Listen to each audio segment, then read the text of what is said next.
Desde el comienzo de su gestión, en diciembre de 2018, el presidente de México, Andrés Manuel López Obrador, insiste en que el Instituto Nacional Electoral, el INE, representa un gasto excesivo para la democracia.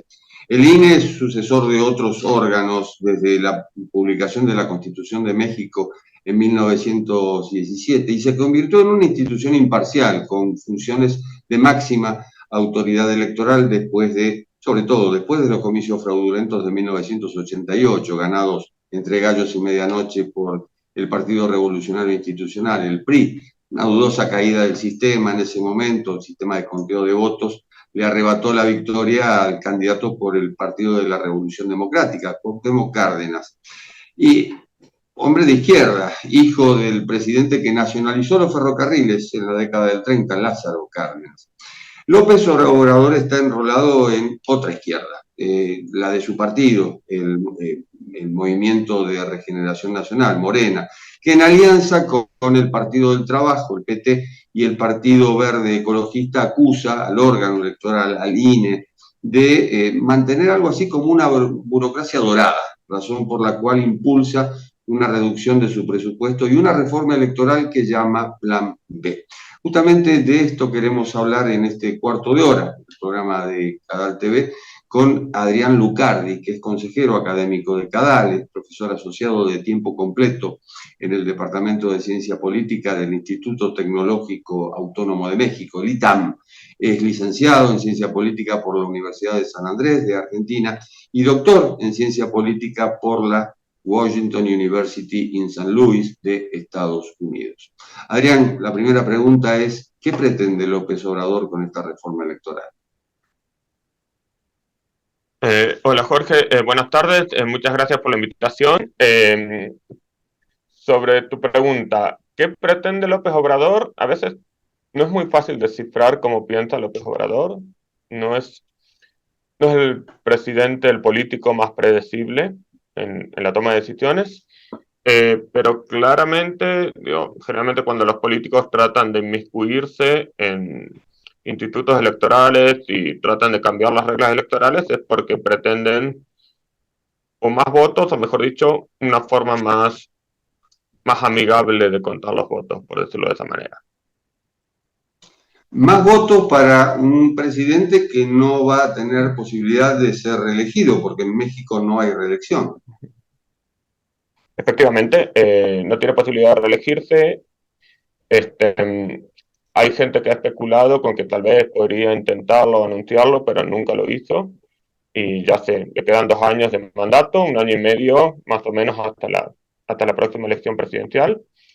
Por otro lado, también es cierto, ¿no? Él perdió 2 elecciones presidenciales en 2006, donde denunció fraude, que nunca se pudo comprobar fehacientemente, pero él se autodesignó presidente legítimo en México, poniendo que el otro presidente era ilegítimo.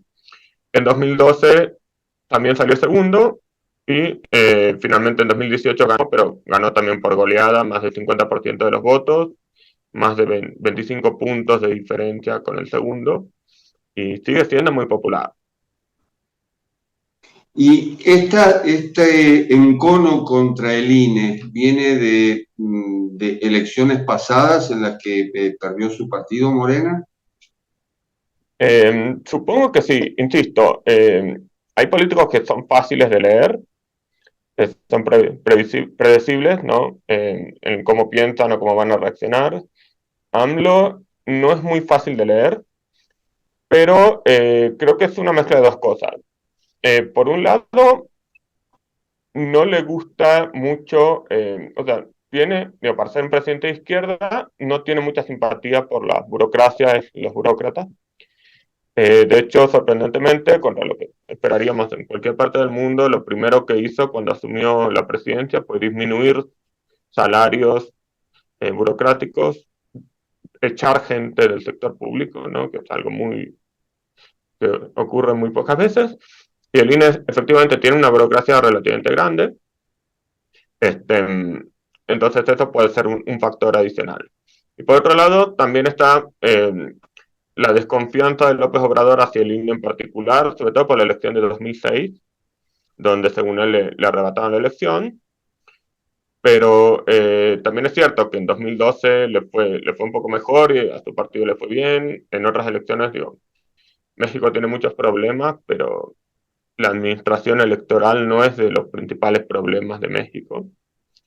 Y, y por otro lado, el gobierno de López Obrador en general se caracteriza por la improvisación.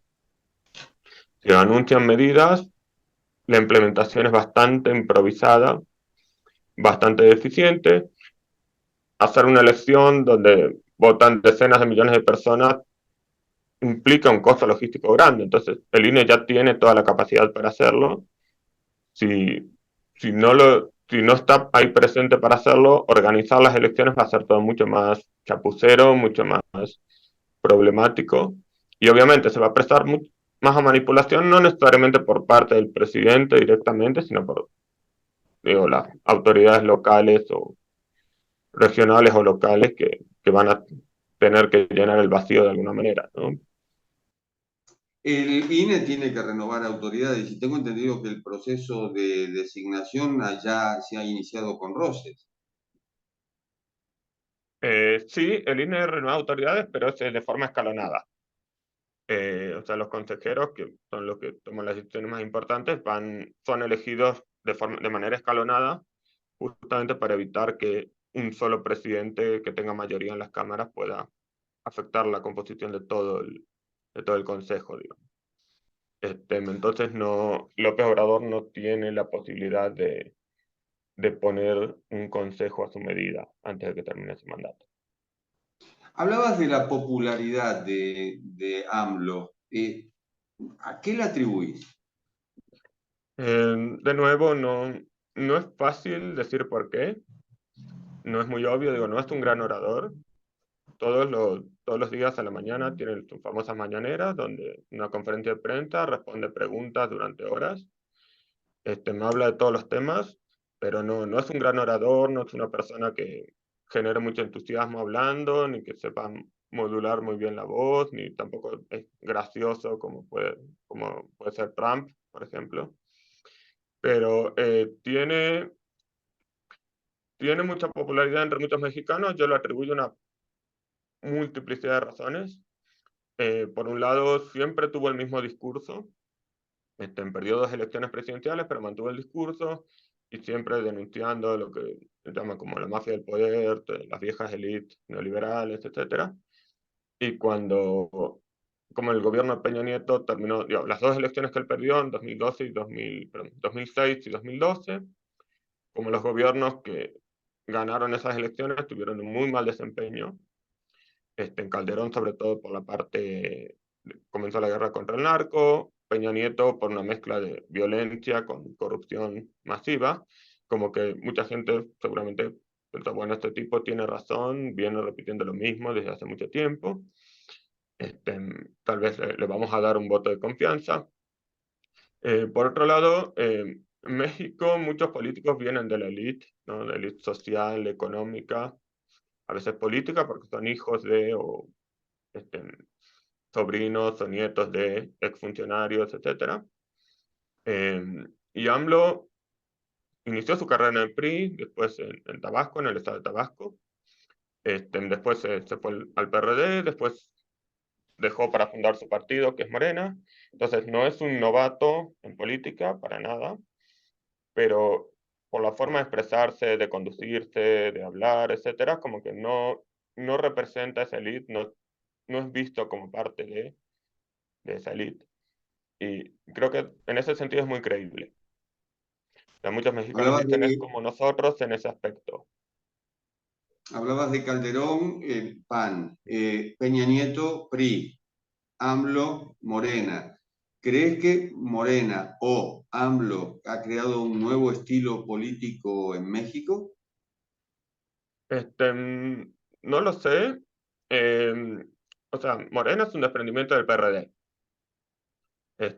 AMLO fue candidato al PRD hasta en 2012. En 2012, cuando ganó Peña Nieto, hizo el llamado Pacto por México, que fue una serie de reformas políticas, económicas, donde se sentaban en la mesa el PRI, el PAN y el PRD. Cada uno pidió algo, se pusieron de acuerdo y votaron todo.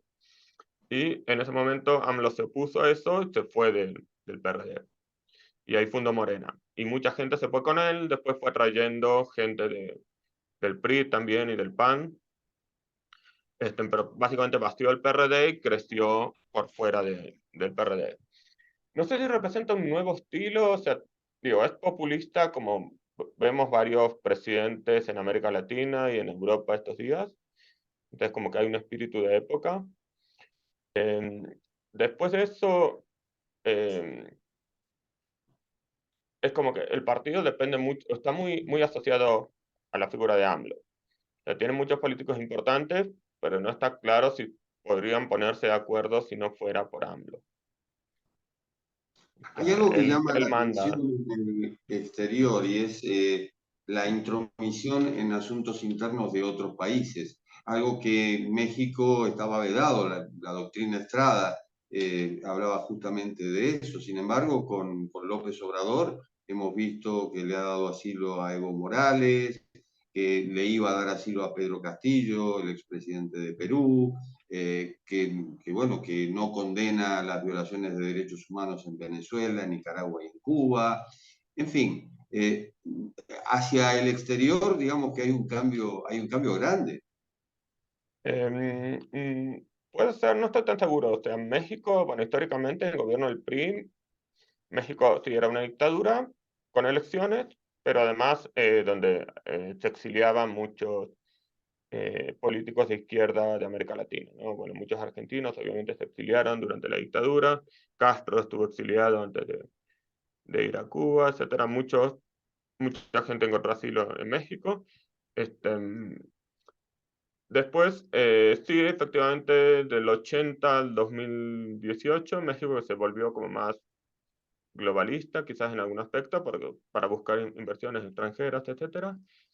A AMLO yo diría que más bien no le interesa demasiado la política exterior, nunca le interesó para nada, ni viajar al exterior, ni se preocupa demasiado por esas cosas, porque por un lado sí es cierto, le dio asilo a Evo, en el corto plazo eso representó, ¿no? Digo, al gobierno le sirvió para que todo el mundo se entretuviera con eso, no con otras cosas que estaban pasando. Creo que coincidió con un estallido de violencia en Culiacán en ese momento, pero con lo de Evo todo el mundo, todas las cámaras se fueron para otro lado. Y por otro lado refleja como esa tradición de México de recibir exiliados, etcétera. Pero por otro lado, López Obrador también habló bien de Trump en su momento, ¿no? Pero generalmente delega la política exterior, no es lo que más le interesa. Y dentro de la política interna, uno de sus grandes triunfos, al menos en el Congreso, ha sido la participación de las Fuerzas Armadas en la lucha contra el narcotráfico. ¿Cómo ha caído eso en la sociedad? Es una buena pregunta, de nuevo. Es algo que no inició él. Este, una forma de verlo es, bueno, con el tema de la guerra contra el narco, la policía desbordada, bueno, la tentación de llamar a las Fuerzas Armadas, que como no, justamente no estaban metidas en cuestiones de seguridad interna, no tenían vínculos con el narco. Entonces la tentación de llamarlos era obvia. El tema es que obviamente, por un lado, una vez que empiezan a dedicarse a tareas de seguridad interna, este, obviamente van a empezar a tener más vínculos con el narco, por razones obvias. Y segundo, que bueno, una vez que metemos a los militares, ¿cómo hacemos para sacarlos, no? Digo, militares no funcionan como una organización estatal normal. Este, lo, para algunos, por lo visto, esto es atractivo porque son más disciplinados, más burocráticos, ¿sí? Pero por otro lado, obviamente, ¿no? Después quitarles apoyo, quitarles poder a los militares es un problema. Y otra cosa que hizo López Obrador fue no solo continuar con la intervención de los militares, sino también, ni bien asumió, de crear la Guardia Nacional, que es una mezcla de policía con una suerte de policía militarizada que creó de cero. Entonces me imagino que también parte de la idea es tener una burocracia que le responda directamente a él, que sea una creación de él que responda directamente. Tema migratorio que siempre preocupa, pero que en este momento, digamos que es álgido, sobre todo por la cantidad de personas de América Latina y del Caribe que están varadas en México en su intento de ingresar en Estados Unidos. La reunión de AMLO con Joe Biden giró sobre ese y otros temas, pero ese tema en particular. ¿Cómo lo ves? ¿Cómo lo veo? Bueno, creo que ahí también no hay bastante continuidad, no parece ser lo que más le interese a López Obrador, pero la idea es básicamente, ¿no? Bueno, Estados Unidos está tratando de hacer lo mismo que trata de hacer Europa, que es, tenemos un montón de gente en las fronteras, no, tenemos un problema político, entonces es mejor que otros países se encarguen de eso y, ¿no? Como delegar este tema, ¿no? Y básicamente el punto ahí es presionar a México para que limite la circulación de migrantes latinoamericanos, centroamericanos sobre todo, por México, para que no lleguen a Estados Unidos. O sea, dejarle hacer el papel de malo a México, pero que además reciba como menos publicidad. Y hoy por hoy, digo, obviamente hay gente que menciona el tema, lo discute, etcétera, pero no es un tema demasiado relevante en la agenda. En parte porque a López Obrador no le interesa, en parte porque no es algo que sume votos. Adrián, ¿cómo ves el futuro de México después de AMLO? Buena pregunta, no sé. Supongo que todo dependerá mucho de quién sea el sucesor. Que ahora están las famosas corcholatas, que son los que quieren ser los sucesores. Y AMLO tiene la última palabra, ¿no? Si nomina a alguien, es difícil que esa persona no sea el candidato de Morena. Pero por otra parte, la oposición está como muy desarticulada y es muy poco creíble con el electorado. Este, a veces parece que son los que la campaña AMLO se la hacen ellos, ¿no? Por la forma de plantear los problemas, de hablar, de expresarse.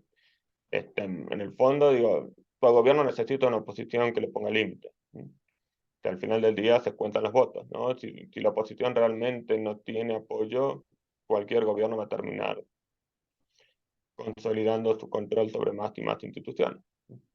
Entonces creo que ahí depende de que surja algún líder opositor que sea más moderno, que esté menos alejado de la población, pero que tenga ideas sí, un poco